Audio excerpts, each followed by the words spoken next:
Hello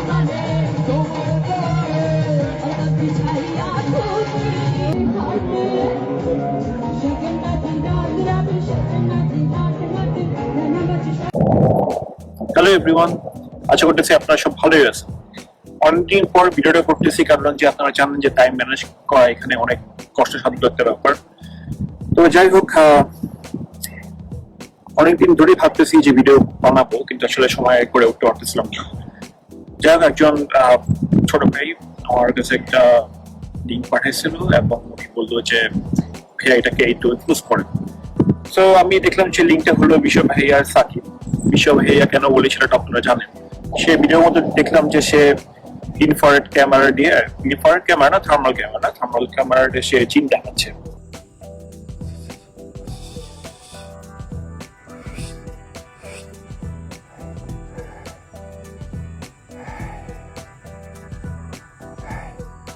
এবং তার মধ্যে একটা জিনিস আমি খেয়াল করলাম যে সে এই ভূত দেখানোর নাম করে সে বিভিন্ন ধরনের চাঁদা দাবি করতেছে, যেরকম মসজিদ বানানোর জন্য চাঁদা দাবি করতেছে। ধাপে মসজিদের কাজের টাকাগুলা কালেকশন করব। আপনারা এই মুহূর্তে আমাদের 3000 ইটের প্রয়োজন। একটা ইটের মূল্য 12 টাকা। আমি বারবার বলছি, আপনাদের সামর্থ্য অনুযায়ী 1 টাকা হোক, 2 টাকা হোক, 5 টাকা হোক, 10 টাকা হোক, যত টাকাই হোক, আপনারা মসজিদের জন্য দান করেন। তার নানি আছে, তার নানির জন্য চাঁদা দাবি করতেছে। সো আমার কাছে মনে হইলো যে আসলে আমাকে কিছু কথা ভাবা উচিত এবং কিছু কিছু ঘটনা যেগুলি আগে ঘটছিল সেগুলি আর কি যারা নতুন ভিউয়ার্স আছে তাদের আসলে জানাই দেওয়া উচিত। সো আমি কোনোদিন এই জিনিসটা রিকোয়েস্ট করিনি আপনাদের কাছে যে আপনারা ভিডিওটা শেয়ার করেন, কোনোদিন করিনি। আজকে বলতেছি যে এই ভিডিওটা একটু শেয়ার করেন যাতে অনেক মানুষ সাকির রিয়েলিটি জানতে পারে। যে ভিডিওটা নিয়ে কথা বলবো সেটা হলো যে এই ভিডিওটা একটু দেখেন। করতে চান তারা অবশ্যই আমাদের ফুলের ভালোবাসা দিয়ে আমাদের সাথে থাকবেন।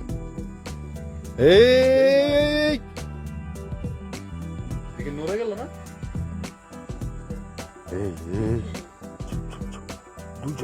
দুজন।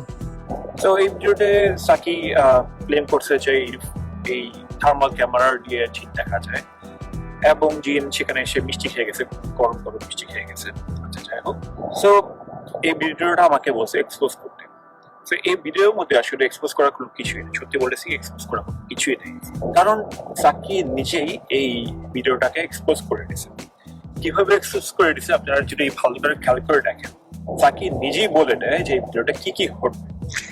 সে আগের থেকেই সবকিছু বলে দেয়, যে সে আগে বলে দেয় যে আমরা এখানে মিষ্টি রাখবো, কি কি ঘটবে আমরা সেটা দেখবো এবং তারপরে আমরা থার্মাল ক্যামেরাতে দেখবো। তার মানে যখন সে মিষ্টিটা রাখবে সেখানে একটা কিছু অ্যাক্টিভিটিস ঘটবে এবং তারপর তারা থার্মাল ক্যামেরা দিয়ে দেখবে এবং থার্মাল ক্যামেরার মধ্যে কিছু ধরা পড়বে, রাইট? সো বেসিক্যালি ভিডিওটা এটাই হয়। আমরা এখান থেকে দেখব, ফার্স্টে আমরা দেখব যে এটা কোনোভাবে কোনো কিছু হয় কিনা, তারপরে আমরা আবার থার্মালের মাধ্যমে দেখব। মানে স্ক্রিপ্টেড ভিডিও এন্ড স্ক্রিপ্টটা সাকিব নিজেই বলে দিয়েছেন। আচ্ছা, আরেকটা ব্যাপার, এখানে মিষ্টিটা কিভাবে সরে গেছে আপনারা যদি ভালো করে দেখেন, যখন সাকিব বলে এই সামনে একটা খুব পিচ্ছি একটা ছিল, ছেলে নাম জানি না, তো ওই ছেলেটাকে বলছে যে তুমি মিষ্টিটা রাখো ওই গেটের সামনে। তো ওই ছেলেটা গেটের সামনে যখন মিষ্টিটা রাখতে যায় তখন সাকিব ক্যামেরাটাকে অন্যদিকে ঘুরিয়ে দেয়। আপনারা ভালো করে খেয়াল করে দেখেন ভালো করে। খাই গ্লাস বরাবর রাখ, খাই গ্লাস বলে ওই যে এই বরাবর, কেচিকেট বরাবর।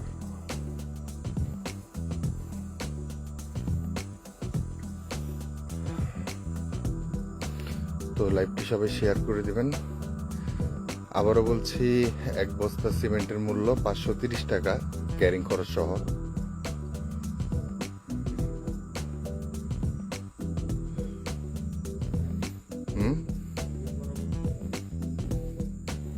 আমরা মিষ্টিটা ওইখানে রাখছি। আমরা এখানে মিষ্টি রাখতে কতক্ষণ লাগে? একটা মিষ্টি ওই গেটের সামনে রাখতে কতক্ষণ লাগে? বড় জোর 2 থেকে 3 সেকেন্ড। সেখানে ওই ছেলেটা প্রায় 1 মিনিটের মতন কি করতেছে? খাই গ্লাস বরাবর রাখ, খাই গ্লাস বলে ওই যে এই বরাবর, কেচিকেট বরাবর।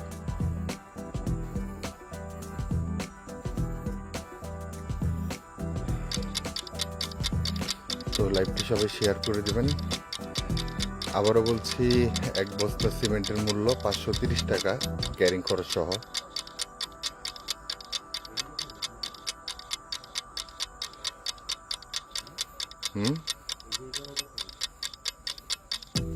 আমরা মিষ্টিটা ওইখানে রাখছি, আমরা এখান থেকে দেখব। ফার্স্টে আমরা দেখব যে এটা কোনোভাবে কোনো কিছু হয় কিনা, তারপরে আমরা আবার থার্মালের মাধ্যমে দেখব। তার মানে সে ছেলেটা ওখানে কোনো কিছু ফিক্স করতেছিল, কোনো সুতা বাঁধতেছিল। সেকেন্ড জিনিস হলো যেটা কি সবাইকে টানছে, সেটা হলো থার্মাল ক্যামেরার মধ্যে জিন আকৃতি দুজনকে দেখা গেছে।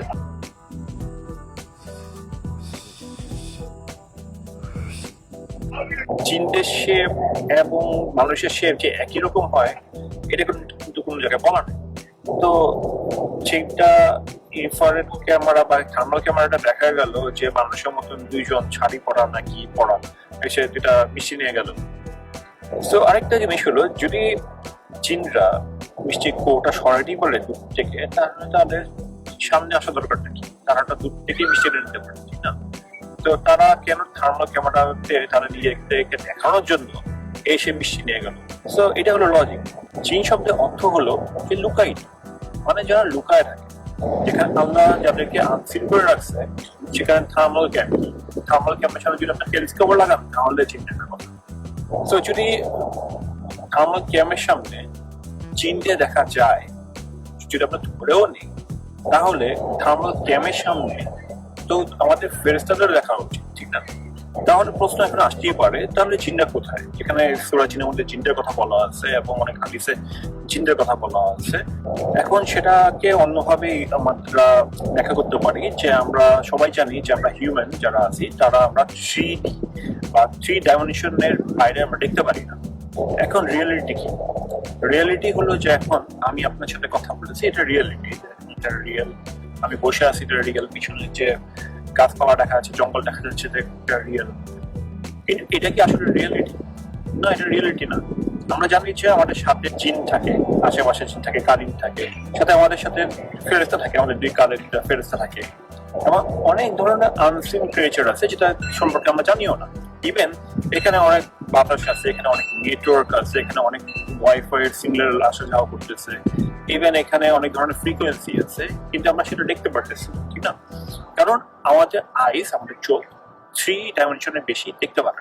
সো 3 ডাইমেনশনের বাইরে আমার আশেপাশে যে জিনরা আছে, আমার আশেপাশে যে ফেরেশতারা আছে, এবং যেসব আনসিন ক্রিয়েচার আছে, সবাই যারা আমার সাথে আছে, আমার পাশে আছে, হয়তো আমার পাশে বসে আমার কোনো একটা ফেরেশতা আমাকে দেখতেছে, হয়তো আমার এই পাশে একটা জিন বসে আমাদেরকে দেখতেছে।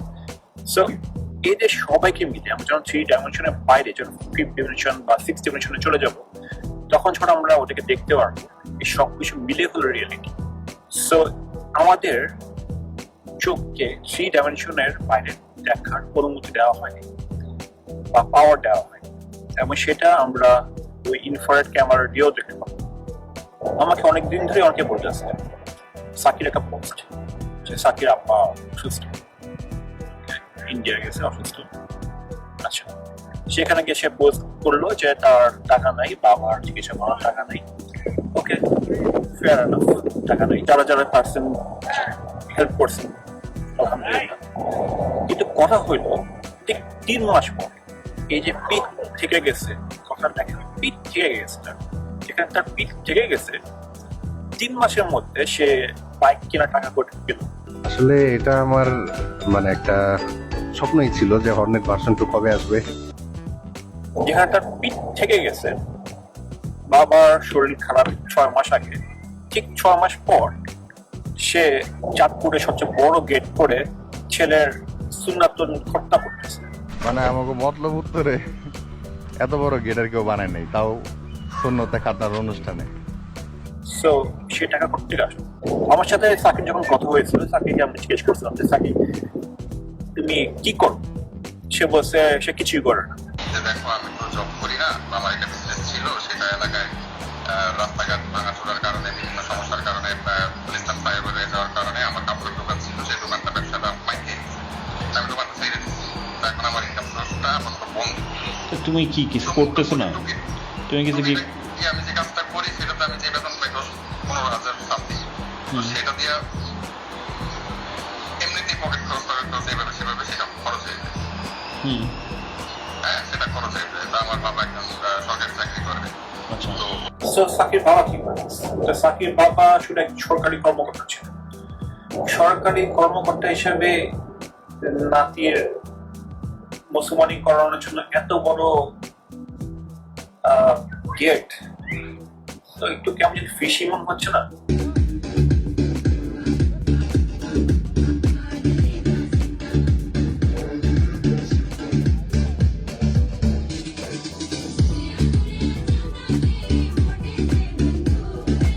कुछ न कुछ तो गड़बड़ जरूर है। আমি কোনো কিছু বলতেছি না, ডাইরেক্টলি কোনো কিছু বলতেছি না, সেটা সেই অধিকার আমার নাই। এবং সাকির আব্বাকে রেসপেক্ট করা আমার দায়িত্ব। বেটার হবে সাকি এইসব টাকাগুলি কোথায় পেলো সেটার একটা মানে অ্যান্সার, যদি সে প্রপার একটা অ্যান্সার দিতে পারে সেটা ভালো। আর বাবার শরীর খারাপ দেখায় বা বাবাকে অপমান করে মানুষের কাছে টাকা নেওয়া, এটা তো সাকির পুরনো একটা অভ্যাস, ঠিক না? এবং সেই অভ্যাসের জন্য একবার উত্তরে গিয়ে মানে মাইকে আসছে। আচ্ছা, এগুলো অনেকটা মানে ওর চাচা এসে সাকির বাবাকে থাপ্পড় মারছে। হ্যাঁ, ওর চাচা এসে সাকির বাবাকে থাপ্পড় মারছে। তো থাপ্পড় মারার পরে তো কান্নাকাটি করে আমাকে মেসেজ দিচ্ছে, ফোন দিচ্ছে যে আমার এত খারাপ অবস্থা, আমাকে হেল্প না করলে আমার আত্মহত্যা করা ছাড়া আর কোনো উপায় নেই। তো মানে আমার আব্বুকে যদি কেউ মারে আমার থেকে আমার কষ্ট লাগবে। আমি এই সময় এই সিচুয়েশনটাই ফিল করছি যে আরে বাবা মাকে মারছে, খুব খারাপ অবস্থা। তখন আমি বললাম যে আমার কাছে তো 1 টাকা নাই, আমি 1 লাখ টাকা পরিমাণ কিছু অর্ডারে স্লিপ পাই, তবে সেটা 1 মাসের মধ্যে ফেরত দিতে হবে। রাখলেন হাত দিয়ে নিল। এরকম ছিল যে সাকি নামে একটা ছেলে, আমাদের এলাকার এক ছোট বোন, মানে খুব ভালো মেয়ে, ওর কাছ থেকে টাকা নিছিল। সাকি যে টাকাটা নেওয়ার পর ওর সাথে চিট করছে, একদম টোটালি ফোন ধরা বন্ধ করে দিছে, তারপর নাম্বার ব্ল্যাক লিস্টে ফেলা রাখছে। আর ওইটার দাম 70,000 টাকার উপরে গেছে। তুমি আমাদের আর ঈদের আগে 38,000 না আপনি 70,000 টাকা দেওয়ার পরে আজকে উনি কত টাকা দিছে এবং রিমেইনিং ব্যালেন্স কত আছে বলুন, ভালো করে বলুন। তুমি 70,000 টাকার উপরে দাম দিয়ে তো ওনার কাছে 40,000 টাকা ওনার দেওয়া পসিবল না। আচ্ছা, যেহেতু পসিবল না, আমি বলছি 30,000 টাকা নিতে। বাকি রিমেইনিং ব্যালেন্স 30,000 টাকা আছে। সেটা কবে দিবে? ও বলছে ভাই আমি তো টাকা না দেই জোর করে নিতে পারবো না। আবার পুলিশ নাকি ওর প্রশাসন হচ্ছে আমার কাছে এমন লিঙ্ক যে প্রশাসন আমার ভালো চিন্তা। তো আমাদের এলাকা ছোট বোন, প্রশাসন তো ভাই দেখতেছেন একদম নীরব নিউট্রাল ভূমিকা পালন করে, সবকিছু ফেয়ার। বর্তমান ফেয়ার ভালো কাজ করতেছে। তা বলে পুলিশে বাড়ছে ভালো চিনতে পারবে না, ডিসি বাঞ্চিতের দিলে থাবল লাগে একটা তথ্য প্রযুক্তি মামলা দেবে। তো এই ভিডিওটা দেখানোর উদ্দেশ্য হলো যারা নতুন, যারা সাকিকে চিনে না, এবং ইন্ডিয়া থেকে হোক এবং বাংলাদেশের থেকে হোক, যারা কি সাকিকে এই মসজিদ বানানোর জন্য এবং ওই নানিকে হেল্প করার জন্য টাকা দিচ্ছে, তাদের আসলে একটু জাস্ট মনে করাই দেওয়া যে সাকিব কিন্তু অভ্যাস ভালো না, স্বভাব ভালো। আসসালামু আলাইকুম। আমি কিছু কথা বলতে চাচ্ছি, আর সেগুলো হচ্ছে সাকি আর জনিকে নিয়ে। আর অ্যাকচুয়ালি সাকি এবং জনি আমাকে অনেক বড় দুঃখ দেয়, তো সেগুলো আমি আগে বুঝতে পারিনি। তো ওরা যে কত বড় অমানুষ সেটা এখন বুঝতে পারতেছি, ইভেন আরও প্রুফও পাইছি ওরা কত বড় বেঈমান। গোস্ট হান্টার ইনভেস্টিগেটরসের টিম লিডার মোহাম্মদ আবু নাইম সাকিব থেকে আমি প্রতারণার শিকার হই। এই কারণে আমি উত্তরা থানায় একটি জিডিও করেছি।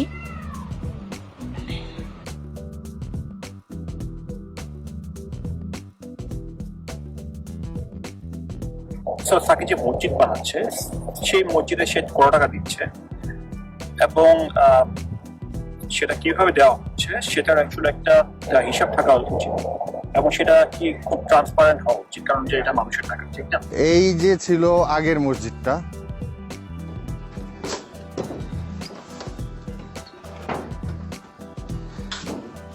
এটা ছিল সেই মসজিদ। তো এটা ট্রান্সপারেন্ট একটা হিসাব থাকা উচিত এবং আশা করতেছি এইসব হিসাবগুলি সাকি খুব ভালোভাবেই দিবে, সবার সামনে এটা পাবলিক করবে সে। আর সাকির যদি মসজিদ বানানোর জন্য টাকাই দরকার হয় তাহলে সে তার ছেলের সুন্নাতুল খতনা না করে তো নিজেই মসজিদ বানাতে পারতো, ঠিক না? এখন যেহেতু সুন্নাতুল খতনাই করতেছে, তো ইসলামে কি সুন্নাতুল খতনার জন্য এরকম জাগানা করে অনুষ্ঠান করে সুন্নাতুল খতনা করার কোনো অনুষ্ঠান করার কোনো চার্জ আছে নাকি, সেটাও আমাদের জানা উচিত। আমরা আমাদের পছন্দের গান করছি, আপনাদের যদি কোনো পছন্দের গান থাকে আমাদেরকে অবশ্যই বলতে পারেন। আমরা জেমস অবশ্যই গাবো, জেমস গাবো ভাই, একটু সময় দেন, জেমস অবশ্যই গাবো।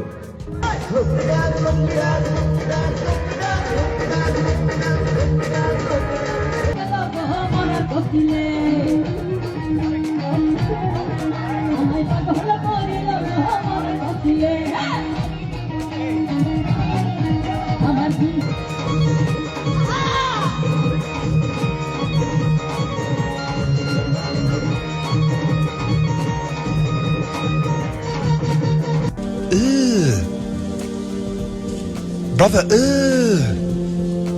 what's that? What's that, brother?